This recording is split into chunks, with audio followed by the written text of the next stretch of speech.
ராதா நன்றாக படித்து பட்டம் பெற்றாள். விடாமுயற்சியில் மேல்நாட்டில் ஒரு நல்ல வேலையும் கண்டுபிடித்தாள். மேல்நாட்டில் சென்று சிறந்த பணி செய்து பணம் சேர்த்தாள். பலர் அவளுடைய பணத்தை குறிவைத்து அவளோடு பழகினார்கள். பல சிற்றின்பங்களில் அவளை ஈடுபடுத்தினார்கள். நாளாக நாளாக அவளுக்கு இன்பமாய் தெரிந்த எல்லாம் வேதனையாக மாறின. பணத்தையெல்லாம் சொந்த ஊர் வங்கியிலேயே சேர்த்து வைத்துவிட்டு ஊருக்கு வந்தாள். ஊருக்கு வந்த ராதாவிற்கு வாழ்க்கையில் எந்த பிடிப்பும் இல்லை. உண்மையான அன்போடு அவளோடு உறவு கொள்ள யாரும் இல்லை. யார் தன்னோடு வந்து பழகினாலும் தான் வைத்திருக்கிற பணத்தின் மேலேதான் குறியாக இருப்பதை புரிந்து கொண்டாள். ஏன் இந்த வாழ்க்கை என்று வாழ்க்கையின் மேல் வெறுப்பு கொண்டாள். தற்கொலை செய்து கொள்ள வேண்டும் என்ற எண்ணத்தோடு ஆற்று பாலத்தில் நின்று குதிக்க வேண்டும் என்ற எண்ணத்தோடு பாலத்திலே அவள் நடந்து சென்று கொண்டிருந்த பொழுது அவள் உடையை யாரோ பிடித்தது போல தெரிந்தது.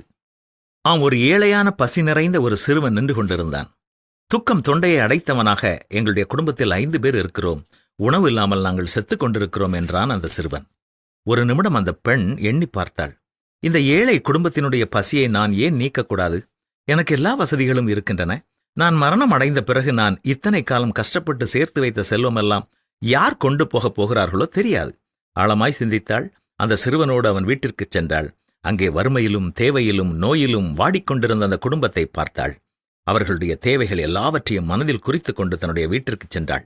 அடுத்த நாள் அந்த குடும்பத்தை சந்தித்த பின் அவர்கள் தேவையை பூர்த்தி செய்யப் போகிறேன் என்ற எண்ணம் அவளுக்கு ஒரு விதமான சந்தோஷத்தை கொடுத்தது. இனம் புரியாத இந்த சந்தோஷத்தை முதல் முறை அனுபவித்த அவளால் தற்கொலை செய்வதை எண்ணி பார்க்க முடியவில்லை. நான் சேர்த்து வைத்த செல்வம் எனக்கு தராத ஒரு மகிழ்ச்சி இப்பொழுது எனக்கு உண்டாயிருக்கிறது என்று எண்ணி மறுநாள் வந்து அவர்கள் தேவையை பூர்த்தி செய்தாள். அது மட்டுமல்ல, மீண்டும் ஒரு நல்ல பணியை தேர்ந்தெடுத்து அதன் மூலமாக கிடைக்கும் வருமானத்தின் பெரும்பகுதியை தன்னுடைய அருகில் இருக்கும் தேவை நிறைந்த குடும்பங்களோடு பகிர்ந்து கொண்டாள். பணம் தர முடியாத ஒரு சந்தோஷத்தை, மற்றவர்களுக்கு நன்மை செய்யும் பொழுது கிடைக்கும் சந்தோஷத்தை இப்பொழுது அவள் புரிந்து கொண்டாள்.